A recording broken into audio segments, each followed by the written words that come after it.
Hello, and welcome to my podcast, Good Grief. My name is Dr. Christine Malone, and in this podcast, we talk about trauma, tragedy, and survival. In each episode, I will interview someone that has gone through grief in some way, and we will discuss the impact it has had on their life. By sharing these stories, we hope that others won't feel alone should they be going through similar situations. Enjoy.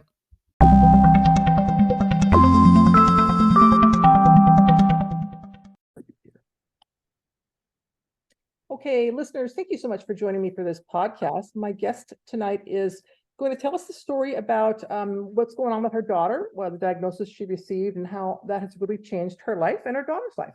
So, guest, if you would introduce yourself and just tell us a bit about you and what you're doing. Sure. So my name is Christa Gagnon, and I am married almost 20 years now. And we have three amazing kids, a 17-year-old, a 13-year-old, and a 10-year-old. And we live in Canada. Wonderful. Wonderful. I don't think I've had a Canadian guest yet. I've had There you go. South African and UK, but yeah. You're representing the Great White North for us here. Yeah. Every once in a while, an A might slip out, so then you'll know why. Yeah. It's always fun. It's always fun. It's like, so tell us a bit about Jordan. I know is she your middle child then? Yeah. She's my 13. She just turned teenager. Yep. Perfect. So you had, if I'm understanding, where she was got a diagnosis at the age of 4. So tell us a bit about that and kind of, what that was like at the time, and then we'll kind of get into, how your life has changed since then. Yeah, for sure. So, so at the age of about 3.5, 4 years old, well, Jordan developed typically up to that point. And then it was almost like she was starting to get kind of clumsy, and her gross motor skills were just kind of a little bit impaired. We were registering her for like a pre-K program where they they kind of judge everybody's abilities and then get them help as needed.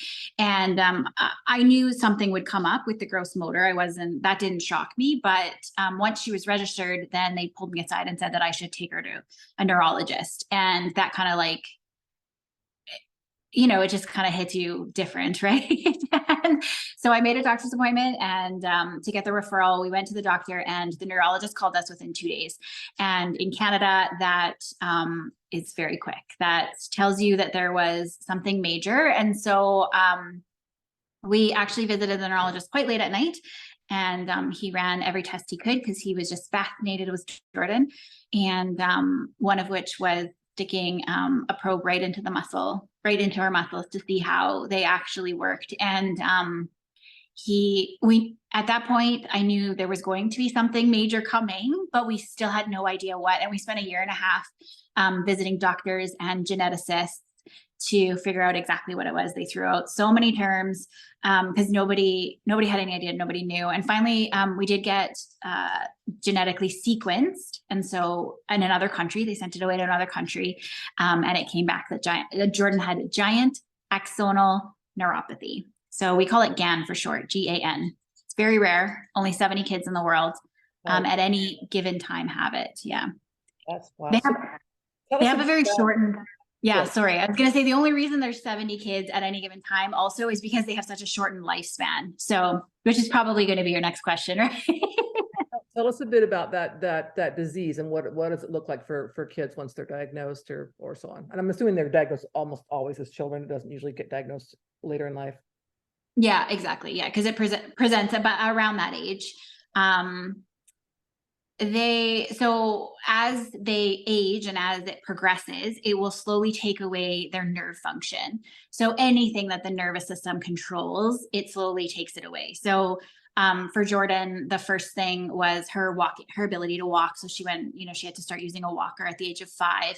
And then it fully took away, her ability completely to walk by the age of, I think about 8, she was in a wheelchair. So, our nervous, it's really hard to get a full picture of it, but our nervous systems really control everything. Like it controls your ability to see, it controls your ability to breathe, it controls your brain.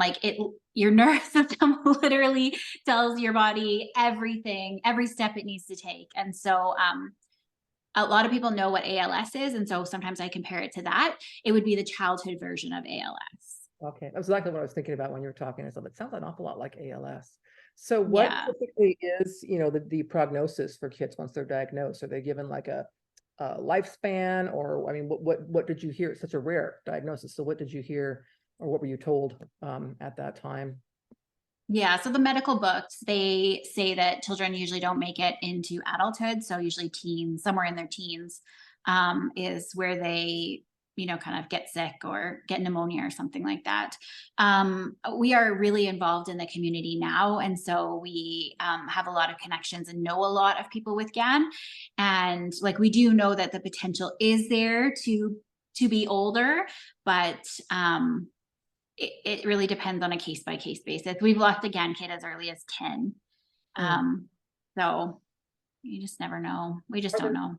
is there any treatment or therapies or anything that can help? I mean, I know with ALS, the answer is mostly no, but I'm just curious with this one, if there is anything that's, if you Yeah. medication, whatever, I don't know, that might help with this condition. Yeah. So of course, by the power of moms, right, trying to save their kid. There is a nonprofit organization that they do everything to try to find a cure for GAN. Jordan, their best and first option was gene therapy. So Jordan did receive gene therapy when she was 7. We went to NIH, the National Institute of Health in Bethesda, and lived there for a little while she received that. Potentially, I think it maybe has slowed down, the progression of her case, but it's not a be all end all. It won't, I don't think it's a cure. So, they're still working on other ways to administer that and other drugs that might work. So it's a ongoing process for sure. Right. So this is a genetic thing, or is it just like one of those just happens out of nowhere kind of thing It's, yeah, it's genetic. My husband and I both have the gene. Okay. Okay.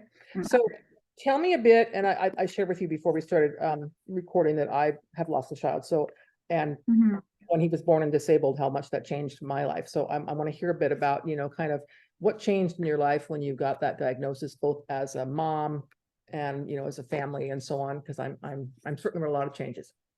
Yeah, can I just say everything? No. Yes. Yeah, I wanna do that. Yeah, so much, so much.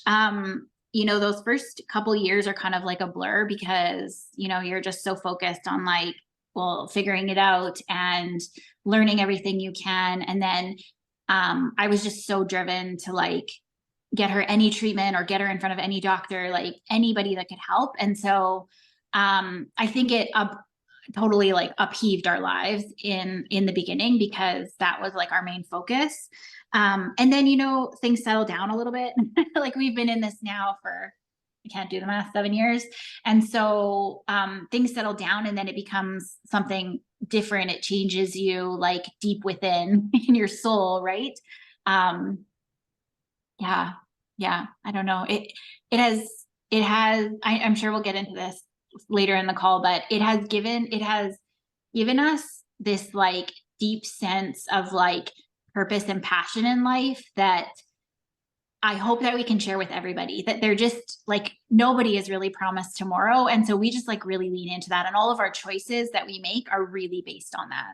Right, right. No, I completely understand what you're talking about. So, how about like as a family? So I know in my case, we did a lot of things differently when my son was alive because of his disabilities, things we could not do, I should say, that we would have done if we were a quote unquote normal family. So kind of how have you managed that? I mean, when she's in the wheelchair and so on, so, vacation, so on, how does that work for your family? Yeah. It's funny. The first thing that I thought of was how the good things that have happened for us because of Jordan. Like my youngest likes to joke that it's really good to have her around because we get all this special treatment and we get to do like all these really amazing things. But like in life itself, we have had to make obviously some difficult decisions that have impacted, especially like my older child. He knew the life we lived before Jordan. And so, like we used to camp and we used to do all of those things. those outdoorsy, adventurous things. And we're still adventurous as a family, but it for sure has changed. We had to move. We moved because we needed a house that, she could get around in. But that ended up being better. Like that worked out for the better. And like I said, we still adventure. It just looked different.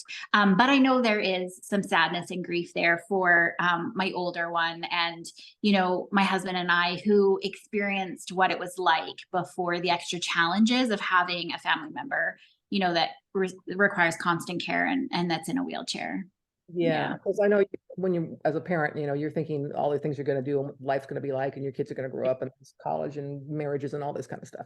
So when something like this happens, it's like, you have to readjust your whole mind frame to what reality could be, and you don't even know, right? It's like you don't even really know what that is. So, and especially I think in your case where you just don't, really don't know the answers.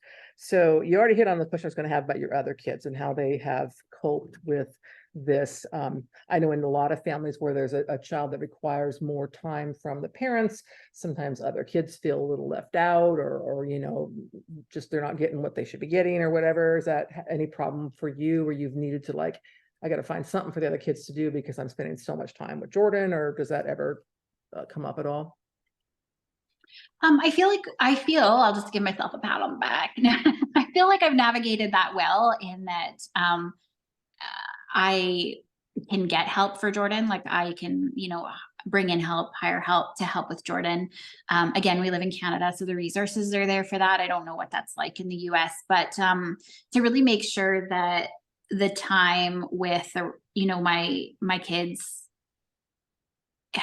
just to keep it really precious to still be able to do those things, except for it's funny because Jordan went to camp for the first time this year, sleepaway camp, and so I was left with my boys, and we had the ability to do anything we wanted, like with no worry about will it be accessible, can we go, and we just looked at each other and we were like, we have no idea what to do. Like, what do we do? What have we been missing out on? I don't know. Like, what do we do? Yeah. uh, we're very good at trying to find a way, like in spite of. Even this year, we attempted to go back out camping, even though it's been a good 5 years since we've done it. And it looked different for us, but we really, really make a big effort to try to make a way where there isn't always a way for somebody, with a disability or in a wheelchair. So we Right. try. That's what I'm Yeah. hearing. It's kind of like, what can I do to include her and how do I need to adapt and accommodate to include her in things that we want to do? Right. I mean, she probably enjoys going camping. I know my kids always did. So it's kind of, one of those things where we don't want to give up everything because of this, but how can we make it work? Right. So Yeah. Don't get me wrong, though. It's a lot more work. It is a lot of work, but it's worth it. something that comes to mind for me, because you had the other children, I had two older children when my son was born, and we had some difficult conversations about end of life issues, because I wanted them to be prepared that their brother was not going to live a full life, and they'd never really experienced death before. I mean, they hadn't even lost grandparents yet by that point in time in their life. So really to have that conversation about what does that look like to them without scaring them, and so on, and at their ages, how do you do that? So have you had those kinds of conversations with the other kids, where you're kind of like, just to make sure you understand kind of things? I mean, especially when they're little. I know right now they're still pretty young. Kind of having that conversation so they're prepared for, the possibility that she's not going to be with you for so many years. Yeah. So in the beginning, I thought I should. And when we were telling everybody that Jordan was diagnosed and that we knew this, was going to change our lives, we took our oldest son out for dinner, and, so we could explain it to him. The littlest one was still a baby, so that was irrelevant. But, and he was like, oh, okay. That was like his response. Oh, okay. I think he was 8 at the time. And very shortly after that, I realized that it it was not worth it to volunteer more information than they were prepared for. So I like to keep the door open when they have questions. But even now, at the age of 7, like we don't shelter them from anything. They come to all appointments with us. My sons usually travel with us when we go, back to NIH, and nothing is sheltered from them. But it's a very difficult word to understand, the word terminal, and especially as a child, because my at the same time Jordan was diagnosed, my mom was diagnosed with cancer as well, and it was terminal. And we we knew we were going to lose her, but like even as an adult, like it's so hard to completely put your head around what the word terminal means as an adult. So like to put that on a kid, like until you physically, like you can be like, yeah, okay, I'm going to lose my sister, but to fully grasp it and understand it is something totally different. And so even my 17-year-old who knows and understands, and like I said, we don't shelter from anything, he made a comment when he was buying a car last year, oh, I wonder what kind of car Jordan will drive. And they watch as, you know, she progresses and isn't able to do things, but he still thinks of her like that. And so I think it's actually kind of beautiful. Like I think that that is okay for them to like see her in their future, and I don't want to take that away from them. So so no, I'm not I guess I'm just here whenever they want to talk about it or ask about it. And we talk about the hard things when they come up, but I don't, you know, go out and voluntarily Right. give them the hard stuff. Yeah. One thing that I remember with my kids when my son that was disabled was still with us is the tolerance and acceptance they had for people who were different was very Yeah. different from other children. So as an example, I took the two older kids on a vacation to Disneyland when they were, I think, 7 and 9, and my husband stayed home with our son, our disabled son. And I remember there was a little boy in the pool who was clearly very disabled, and all the other kids in the pool were staying as far away as possible, as if he had some kind of infectious disease. And my daughter swam over to him and introduced herself, and she talked to him as if he was any other kid. And the parents, and he was non-communicative, and the parents were just like, "Wow, here this kid is, you know, asking his name and all this." But it was natural for her because that's what she lived with, was a child who was different, and that was normal for her. So do you find that with your kids too, where they're just like, you know, no big deal, you know, whatever, if you see somebody, we help people, whatever, and so on, to where they have that kind of that less of a, I guess, when I say not really shock value, but that just more of an acceptance really for people who are different than them. Yeah, for sure. For sure. They're more aware. They're more aware too, I think, of the world around them. Being in a wheelchair, like Jordan is very easygoing and, you know, happy, and like she doesn't ever make like, you know, she would never be like loud or make an ordeal in public, but she's in a wheelchair. And so people don't really see wheelchairs. Like we look up and we walk and we don't, like, nobody makes way for them or even notices that they're there. And so I think my children especially have a really big awareness for that and the world that's around them. And I think it's good, but sometimes I'm sad also that they have to like that they have that they do bear that burden, because, you know, like here's an example. We took Jordan on this, like it was her wish, her dream, her like everything, to see the Eiffel Tower. And so we saved for like 6 years to take her to Paris, and we just did it in March. And we were getting like loading up onto the plane, and I was picking Jordan up, and the flight crew was like moving everything around, and I had just picked her up, and they were like moving the chair away and like moving everything, and my 17-year-old was like, "Excuse me, you can't do it that way. Like you have to do this and this and this," and he was telling everybody what to do. And part of me was like so proud of him that he could do all that, and he was aware enough to be like, "Okay, mom needs help." But the other part of me is like, what a like just so much extra that they will be great humans. Don't get me wrong. They will go into the world and be great humans, but also, like I said, it makes me a little bit sad that they have to, you know all of that already.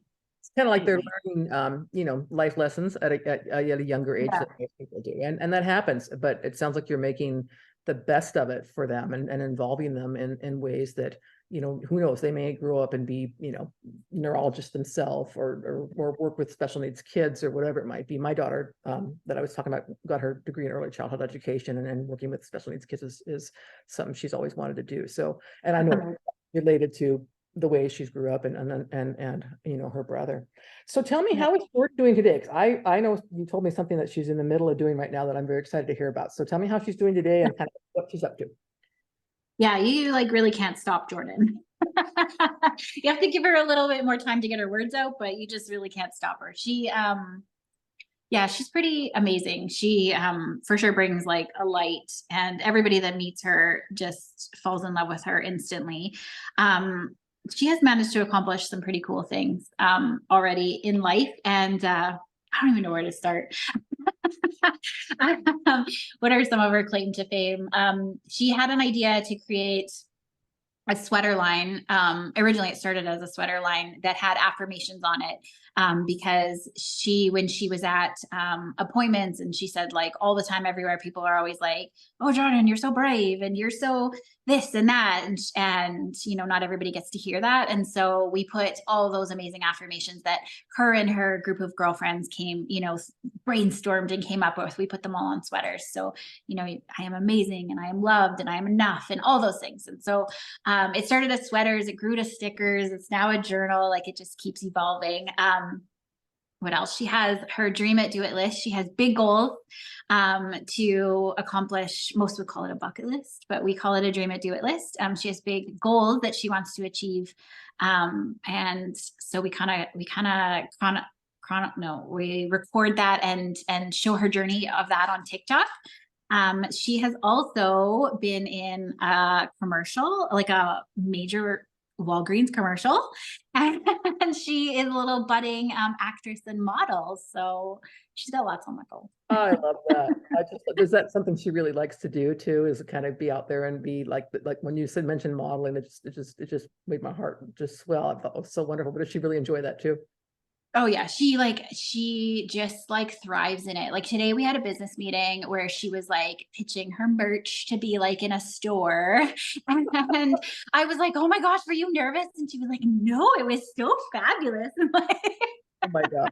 She's a little entrepreneur. I love it. I love it. I yeah. love the clothing line start and all that kind of stuff. It's like, what? I don't even know what to do with that. But here you've got this child who's doing it at a young age. So that is so cool. Tell us a bit about, you mentioned the TikTok. So tell us a bit about your website and your TikTok, and kind of who your audience is, and what do you do with those tools? Yeah. So we of course show Jordan's journey, and she's really cute and likes to dance and do all the trends. And so that brings people in, and everybody loves her hair. I don't think we actually touched on her hair, but it's a condition of GAN, to have really, really kinky curly hair. Okay. So yeah, so everybody thinks that she has, like an African background, but she does not. She is just like rocking the GAN hair.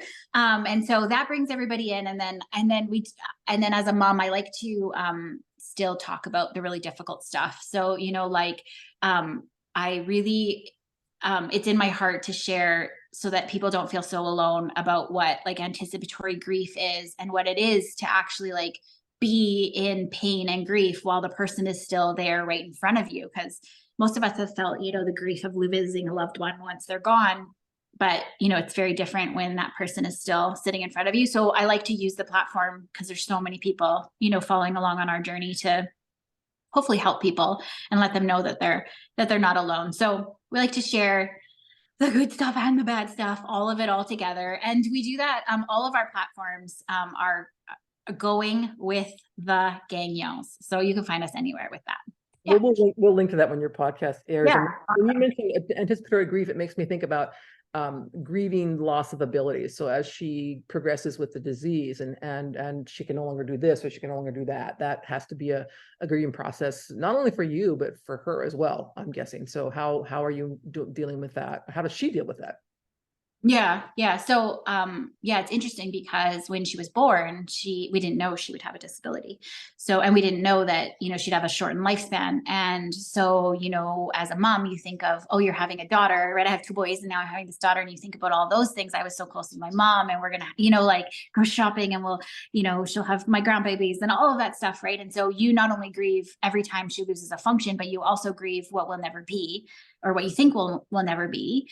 You grieve all of those things, and it ebbs and flows and comes and goes. And sometimes it's harder than other times. But I asked Jordan the other day, because actually it came up on our TikTok, and somebody asked her, what is it what is it like to be a disabled child, and what are the feelings? And She didn't have much of a response, and I asked her to sit on it. But I think what we can learn from Jordan is that she is so in the moment, and she just, like, she doesn't think about the future very often. Well, she dreams. That's not true. She dreams and she has goals, but she doesn't think about like the negative that might come in the future. She's just very much in the moment of like of the now. And I don't know, I guess that's how we should all be, right? Yeah. Yeah. Usually takes something like this for most of us to get there, because we don't realize how short life can be until we're faced with it. So For sure. that's for sure. And So she's just so focused on doing all of the things that like yeah, I that I love guess it. that means we're busy. Yeah, the entrepreneurial spirit, I absolutely love that. So as we're talking, I'm thinking, other parents who maybe have a similar situation, maybe not the same diagnosis, but a similar situation where they've got a child with a terminal diagnosis. I mean, what if you knew somebody or met somebody who that was just happened to them and they're new in this, what sort of advice or guidance would you want to offer? For my number one piece of advice is, okay, so there's a place for this advice though, because when you very first get your diagnosis, you need to grieve it, you need to be mad, you need to have all the feelings, and you need to be in the feelings, and it's okay to like to go through that.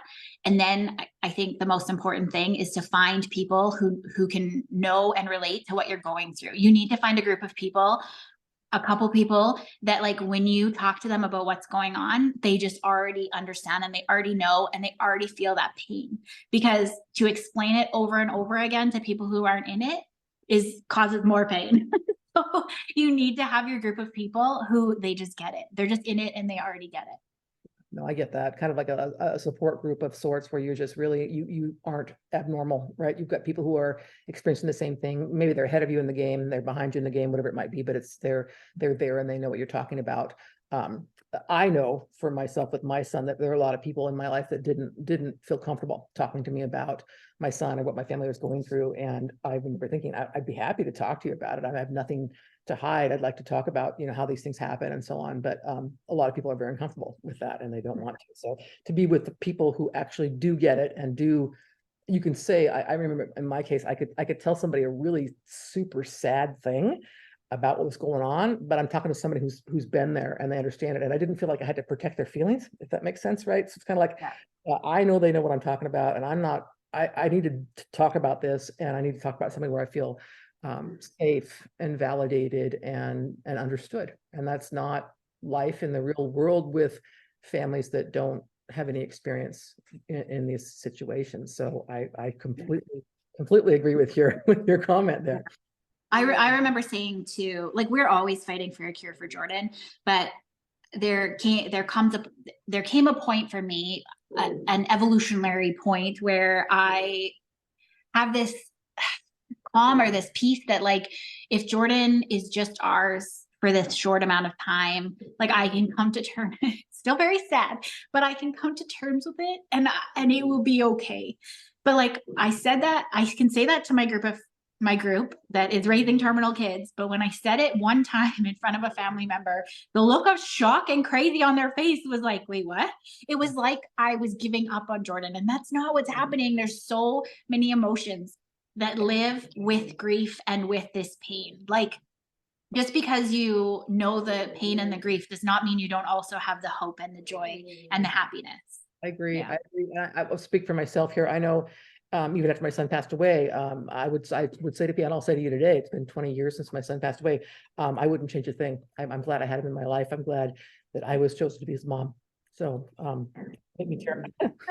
So, do you mind if we just for 1 second? I have to put my dog outside. She's gonna go crazy here. And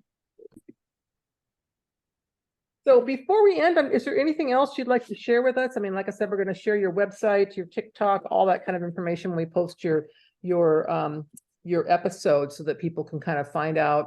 I'm going to look at the TikTok tonight, by the way, just so you know. So just kind of where they can find you and where they can find out more information. But anything else you'd like to share, kind of about your experience, or I don't know, anything that you think would be interesting for our viewers or our listeners who might be either in the same position, or again, I always say that if they know someone who's in the position, right? So it's like, if you have a friend or family member that this is going on, what what can you offer to that? So anything along those lines that you can think of, what you'd like to share?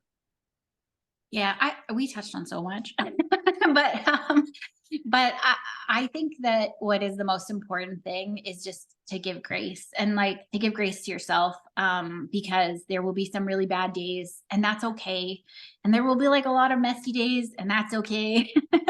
And it's just okay to not be okay. Like it's okay to like lean into those feelings. I spent so much of the first little bit just trying to like shove it down and be like, no, it's fine. And I didn't want to waste any time. And I didn't want to like paint any of the memories that we could make. And it just wasn't the best way of doing it. Like your body can't do that. And so then it would literally bring me down to the point where like I would be in bed, and that wasn't helping anyone. So it took me a long time to get to this point where like to just like really lean into the feelings and feel them. And so yeah. And I think that comes by, like I said, just extending yourself grace that it's okay.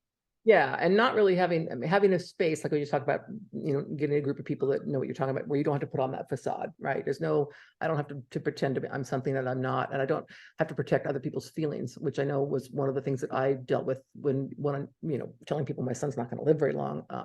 I would get this like shock, like, oh my God, people would like want to back away, and I think, oh, now I gotta soothe you, and I thought, no, I don't want to do that. It's just Yeah. that's not what my role is. So yeah, I remember those days, and it was a challenge a lot of times. So I anyway, know. And don't you know, don't I'm sure you have this experience that like they all those things get to all come together. Like you can be really like sad and in the dumps and like expressing that you are very sad that you're going to lose your child, and yet you could also be happy because you're doing something really cool with your kids, or like you're just cuddling with them on the couch and you're so happy about that. Like all those feelings and emotions, they like live together, and we don't just have to pick one. We can like so true. I mean, we don't, there's a lot of negative in life, and we don't get to just pick out the positive stuff. And I can tell you, I look back at memories with my son with a tremendous amount of fondness, and the lessons that he taught me are foremost in my mind. I'm a very different person than I was before he was given to me. So yeah, so I think upon that and think I hope that's your journey as well. oh, it was so good talking to you. Yes, thank you so much. Thank you for listening to this episode of Good Grief. To hear more about my personal story, please pick up a copy of my book, The Day I Became the Spider Killer, a memoir of trauma, tragedy, and survival, available in paperback, Kindle, and Audible via Amazon, Barnes & Noble, and other online book retailers.